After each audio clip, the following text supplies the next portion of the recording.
Hello students, once again welcome back after summer holidays to the Hindi class.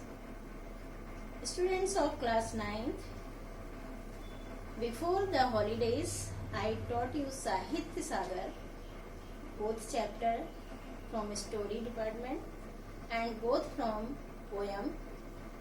दो पाठ हमने आपको story के और कविता के करा दिए थे। अब हम आज आपको आपका व्याकरण विभाग का जो सरस व्याकरण पुस्तक है इसको स्टार्ट करेंगे। बच्चों, आप सभी बच्चे सरस व्याकरण अपनी उठा लीजिए हाथ में और पेज नंबर 45 को आप खोलेंगे और वहां फोकस करेंगे, क्योंकि बच्चों इसमें स्टार्टिंग में हमें एग्जाम्पल्स दिए हुए हैं, मॉडल पेपर्स दिए हुए हैं। ये सेल्फ प्रैक्टिस के लिए होते हैं, ये मॉडल पेपर्स हैं। हमारा पाठ शुरू होता है पेज नंबर 45 पर प्रस्ताव लेखन। तो आप सभी बच्चे जरा सरस व्याकरण पुस्तक को खोलकर और पेज नंबर 45 पर फोकस करिए। स्टूडेंट्स सी, प्रस्ताव लेखन। आज हम लोग इस पाठ के अंतर्गत क्या पढ़ेंगे? प्रस्ताव लेखन पढ़ेंगे। अब हम आपको बता दें बच्चों, प्रस्ताव लेखन में जो आप इंग्लिश में भी आप कंपोजिशन राइटिंग करते होंगे, वही सेम थिंग यहाँ पे प्रस्ताव लेखन है। आपके हिंदी व्याकरण के जो क्वेश्चन पेपर होता है उसमें फर्स्ट क्वेश्चन यही होता है।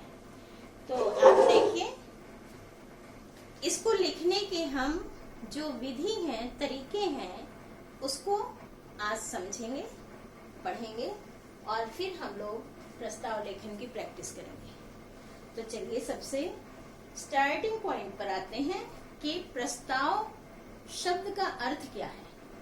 पुस्तक में सभी बच्चे फोकस करेंगे। प्रस्ताव शब्द का कोशगत अर्थ होता है विषय चर्चा। क्या होता है बच्चों? विषय चर्चा। हम किसी भी विषय पर जो डिस्कशन करते हैं, जो भी उस पे हम तर्क वितर्क करते हैं, डिस्कशन करते हैं, वो प्रस्ताव कहा जाता है। अंग्रेजी शब्द कंपोजिशन का अर्थ रचना के रूप में ग्रहण किया जाता है। कंपोजिशन माने रचना। रचना से यहाँ पर प्रस्ताव में ये तात्पर्य है कि किसी भी विषय पर हम अच्छी नॉलेज गेन करके, उसके विषय में अच्छा ज्ञान प्राप्त करके और फिर उसमें हम अपने विचार को मिक्स करके उसके अनुसार हम जो रचना करते हैं वही कंपोजिशन होता है। ठीक है। अतः प्रस्ताव से अभिप्राय किसी प्रदत्त विषय पर चर्चा करते हुए रचना करना स्वीकार किया जा सकता है। जो भी टॉपिक, जो भी हमें विषय वस्तु दी जाती है, उसमें हम हर तरह से उसको जो क्षेत्र उसमें दिया गया है टॉपिक में कि इस विषय वस्तु का ये चीज आपको सपोज उसके पॉजिटिव और नेगेटिव इफेक्ट्स को, पक्ष विपक्ष को दिया जाता है, तो उन सब के विषय में हम अच्छी तरह से सोच के, समझ के और अपने विचार प्रस्तुत अपने शब्दों में करें, वही रचना है, प्रस्ताव लेखन है। इसमें रचनाकार को अर्थात प्रस्ताव लिखने वाले को विषय तथा उसके केंद्र में स्थित मूल भाव के आसपास सोचना चाहिए। कहने का तात्पर्य है बच्चों कि जो हमारा टॉपिक आया है, विषय वस्तु आया है, उसके ही इर्द गिर्द हमें सोचना है। हमें इधर उधर की बातें, इधर उधर के तर्क वितर्क उसमें करके उसको प्रभावहीन नहीं बनाना है। उसमें हमें उसी से रिलेटेड अपनी प्रस्तुति देनी होती है। यह प्रसंग विक्षेप या विषयांतर का प्रयोग नहीं कर सकता। ऐसा करने से वह प्रदत्त विषय भाव समस्या से भटक जाएगा।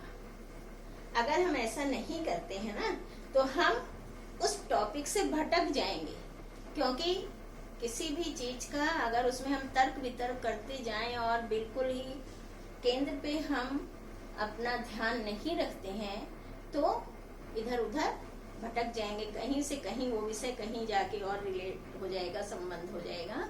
हम पर्टिकुलर पॉइंट, जो विषय हमें दिया गया है लिखने के लिए, उससे हम अलग हो जाएंगे, भटक जाएंगे, तो वो आपका प्रस्ताव लेखन सही नहीं होगा, अप टू पॉइंट नहीं होगा। प्रस्ताव लेखन के दो पक्ष हैं, देखिए आप बोर्ड में हमने लिख दिया। एक भाव पक्ष होता है, एक कला पक्ष होता है। कहने का मतलब ये है कि जो आपका टॉपिक दिया गया है प्रस्ताव के लिए, कोई भी टॉपिक है, अभी यहाँ हमने टॉपिक नहीं मेंशन किया है, जो भी कोई टॉपिक है उसके विषय में चर्चा, मीनिंग तो आपको पता हो गई, तो उसका चर्चा जो हम उसमें करते हैं, उसमें अपनी प्रस्तुति देते हैं, रचना करते हैं, तो उसके दो पक्ष होते हैं, एक भाव पक्ष होता है, एक कला पक्ष होता है। अब ये भी डिपेंड करता है कि टॉपिक पे किस तरह से प्रश्न आया है, तो आप उसका भाव पक्ष और कला पक्ष दोनों रखेंगे। अब बच्चों आ जाइए, आप इसके नीचे आपको हेडिंग दिख रही है पुस्तक में, प्रस्ताव लेखन की विधि। हम प्रस्ताव लेखन की विधि को विस्तार पूर्वक पढ़कर और अच्छे से समझेंगे। प्रस्ताव लेखन के लिए कुछ आवश्यक बातों का ध्यान रखना चाहिए जो निम्नलिखित हैं। ध्यान दीजिए, प्रस्ताव लिखने से पूर्व प्रदत्त विषय, भाव, समस्या का केंद्र बिंदु सोचना चाहिए। अपने विचार उसी बिंदु पर स्थित करने चाहिए। हमने अभी आपको बताया कि जो भी टॉपिक आपको दिया गया हो, जो भी टॉपिक आपको मिला हो प्रस्ताव लिखने के लिए, उसके भाव के विषय में और उसकी समस्या के विषय में आपको सोचकर और फिर अपनी रचना करनी है। उस बिंदु पर, उस पॉइंट पर आपको सोचना है। प्रदत्त विषय में संबंधित अपने विचार रखते हुए उन्हें विभिन्न तर्कों व प्रमाणों द्वारा पुष्टि करना चाहिए। जो भी टॉपिक आया है, उस टॉपिक को जब हम एक्सप्लेन कर रहे हैं, उससे संबंधित जब हम अपने विचार रख रहे हैं, तो हम अपने विचार को और प्रभावशाली बनाने के लिए विभिन्न विद्वानों द्वारा, विभिन्न तर्क शास्त्रियों द्वारा जो तर्क दिए गए हैं, हम उनके नाम के साथ भी उसे उसमें प्रेजेंट कर सकते हैं, उसमें हम लिख सकते हैं, ताकि आपके विचार उथले या भ्रामक न लगे। केवल आप ही वो चीज कह रहे हो, ये चीज इतना विश्वसनीय नहीं होगा यदि आप उसमें किन्हीं विद्वानों की बातों को, मतों को रख देते हैं, लिखते हैं, तो वो पूरी तरह से आपका प्रमाणित हो जाता है और प्रभावशाली हो जाता है। अन्यथा वो ऐसे ही लोग समझेंगे उसे और उस पर वो भ्रामक ही भ्रम पैदा करेगा। अब आप आएंगे थर्ड पॉइंट पर। आवश्यकता पड़ने पर विभिन्न विद्वानों के मतों या विचारधारा का आश्रय लिया जा सकता है, और अगर जरूरत पड़ती है तो उस टॉपिक से संबंधित हमारे विद्वानों ने, बहुत सारे विद्वानों ने बहुत सारी बातों के लिए अपने अपने मत, अपने अपने थॉट्स दिए हैं, तो उन सब का हम सहारा लेकर उन्हें भी उसकी प्रस्तुति में डाल सकते हैं। स्टूडेंट्स, अब आप आ जाइए फोर्थ पर। समस्या से जुड़े प्रस्तावों में आंकड़े, घटनाएं व सिद्ध परिणाम संदर्भ के अनुकूल दिए जाने चाहिए। जो आपका विषय वस्तु आया है, उसकी समस्याएं से जुड़े हुए प्रस्तावों के आंकड़े होने चाहिए। ठीक है, मतलब उसी से संबंधित होने चाहिए। सपोज आया है किसी चीज के लाभ के लिए और आप उसमें हानियों को गिना रहे हैं, तो वो ठीक नहीं है।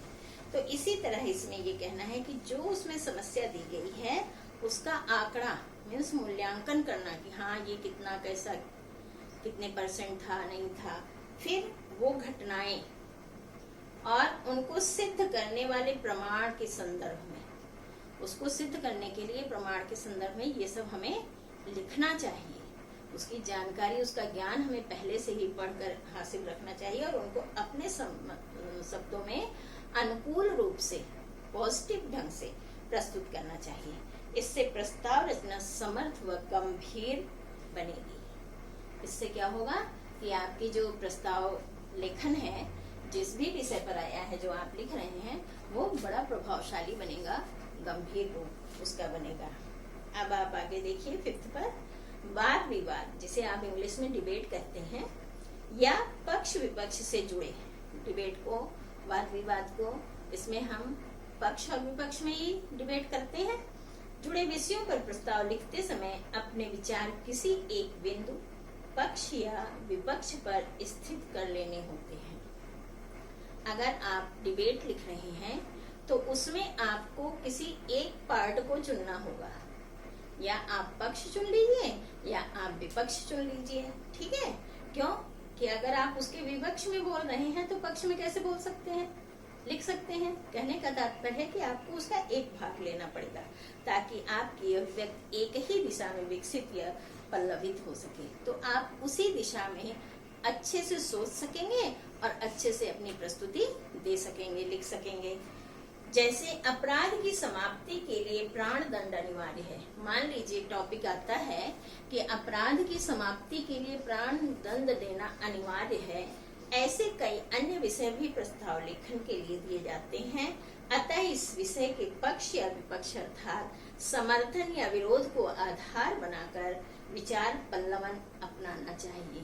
अब इसमें आपको उसके या तो समर्थन में या उसके विरोध में या उसके पक्ष में या उसके विपक्ष में, दोनों में से एक ही साइड चुनना चाहिए और उसी पे ही अपने विचार प्रस्तुत करने चाहिए, रचना करनी चाहिए। स्टूडेंट 6 पॉइंट पर आप पहुंच जाएंगे। यदि किसी कहावत, लोकोक्ति, सूक्ति या कथन पर प्रस्ताव लिखने को कहा जाए तो पहले उसका केंद्रीय अर्थ अवश्य ग्रहण करें।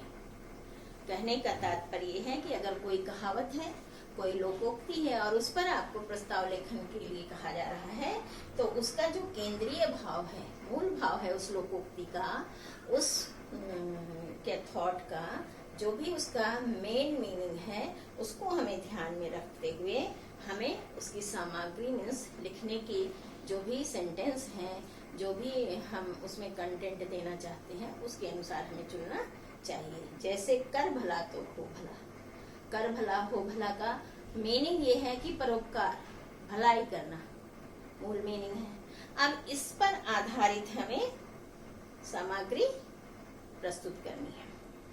7th पे आ जाइए बच्चों। कला पक्ष में अभिव्यक्ति कौशल देखा जाता है। लघु, सहज, सुबोध, स्पष्ट तथा प्रभावपूर्ण वाक्यों का जो आपकी रचना होगी प्रस्ताव लेखन में, जो आपका प्रस्तुति होगी, जो भी आप सेंटेंस शब्द प्रयोग करेंगे वो छोटे होने चाहिए, सहज होने चाहिए, सरल भाषा में होनी चाहिए, सुबोध होना चाहिए, मतलब हमें बोध कराने वाले शब्द होने चाहिए, और स्पष्ट जो हम लिख रहे हैं वो पढ़ने वाले को अच्छे से स्पष्ट हो रहा है, समझ में आ रहा है कि नहीं, तथा प्रभावपूर्ण वाक्यों का प्रयोग करना चाहिए। स्पष्ट करने के लिए हमें प्रभावपूर्ण वाक्य बनाने होंगे ताकि वो बिल्कुल जो हम कहना चाह रहे हैं, जो हम लिखना चाह रहे हैं उस टॉपिक से रिलेटेड, वो पढ़ने वाले को क्लियर हो जाए। आवश्यकता हो तो मुहावरों, लोकोक्तियों, कहावतों, सूक्तियों और सुभाषितों का प्रयोग भी करना चाहिए। अगर उस कंटेंट में, अगर उस विषय वस्तु में, उस टॉपिक में हमें इन चीजों की लगती है कि जरूरत है और ये चीजें हमें उसमें लिखने से और सुंदर हम उसको बना सकते हैं, प्रभावशाली बना सकते हैं, तो हमें अवश्य ही इन चीजों का भी प्रयोग करना चाहिए। लोकोक्तियों का, मुहावरों का, कहावतों का और सूक्तियों का। भाषा को खड़ी बोली हिंदी तक सीमित करना चाहिए। खिचड़ी भाषा से परहेज करना चाहिए। आप अपने प्रस्ताव लेखन में खिचड़ी भाषा का प्रयोग नहीं करेंगे।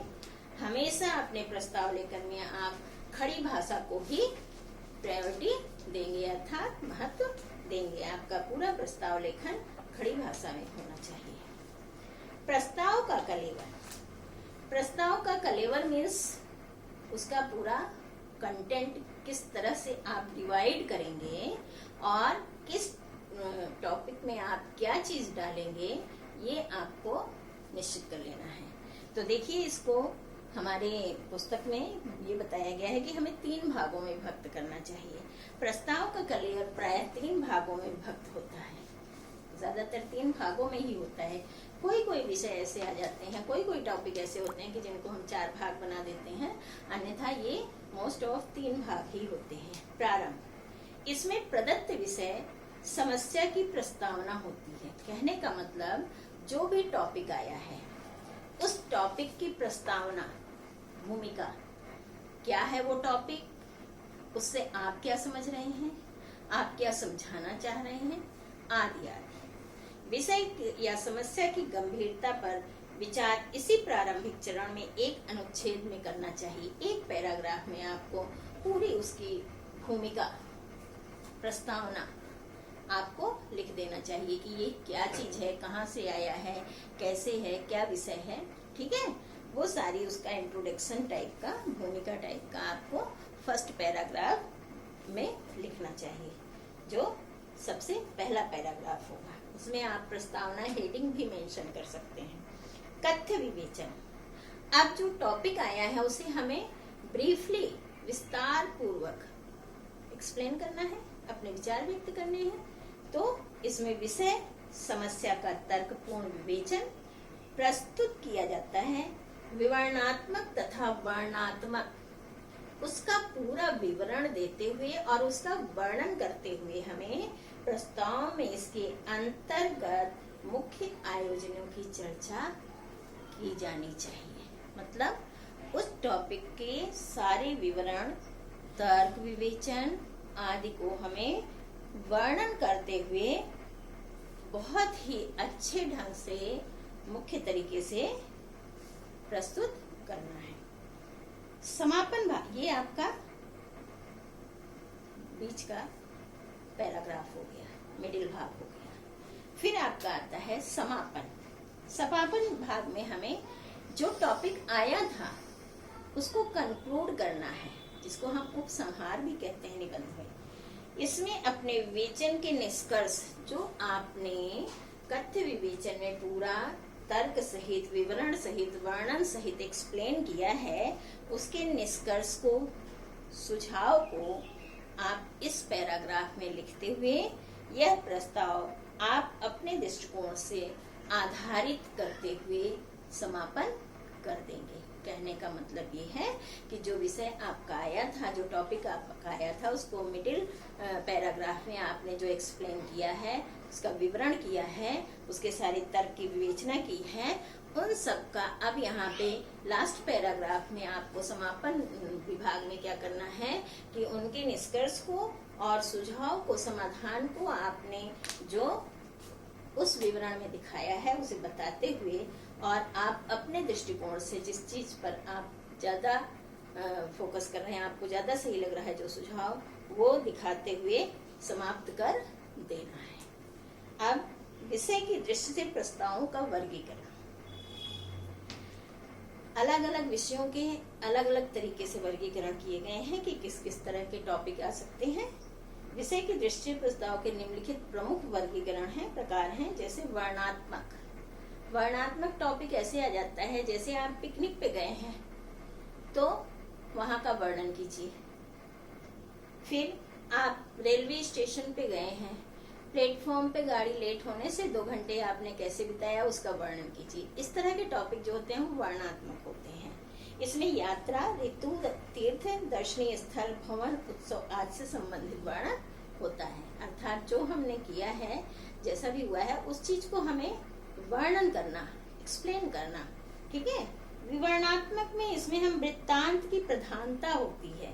यह वर्णन प्रायः कालगत होता है, ये समय के अनुसार इसका वर्णन होता है, ठीक है।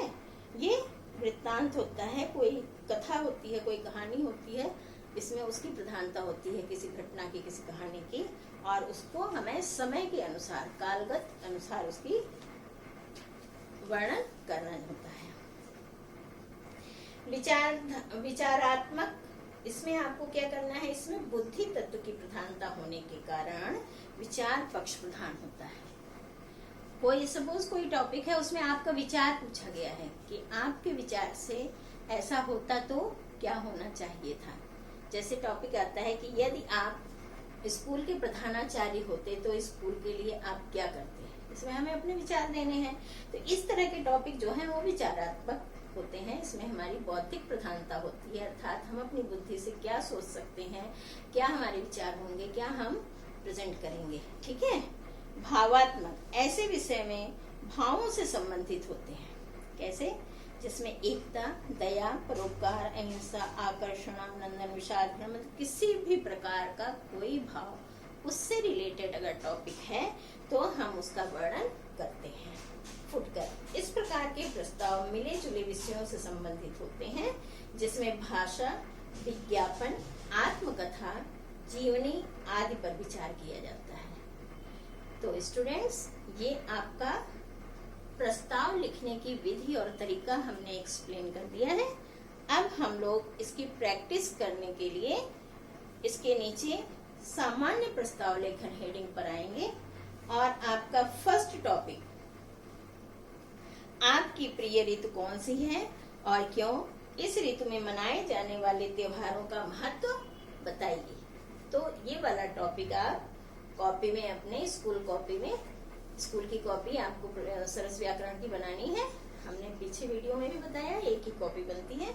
तो आप उसको बनाकर इस प्रस्ताव को पहले आप ब्रीफली रीड करेंगे, ध्यान से विस्तार पूर्वक पढ़ेंगे, 2 बार पढ़ेंगे। इसके बाद फिर आप इसको कॉपी में लिखेंगे और लिखने के दौरान भी आप पढ़कर लिखेंगे, ताकि आपको इसके सेंटेंस, वाक्य, शब्द की क्लियरिटी पर और अर्थ पर अच्छे से आप इसके अर्थ और इसकी स्पष्टता आपको अच्छे से आपके दिमाग में बैठ जाए, ताकि आप एग्जाम में या टेस्ट में अच्छी तरह से इसको लिख सकें, वर्णित कर सकें। हम उम्मीद करते हैं कि सभी बच्चों ने अच्छे से समझ लिया है। अगर आपको कोई भी डाउट है इसके बाद भी, तो आप कमेंट बॉक्स में हमसे पूछिए।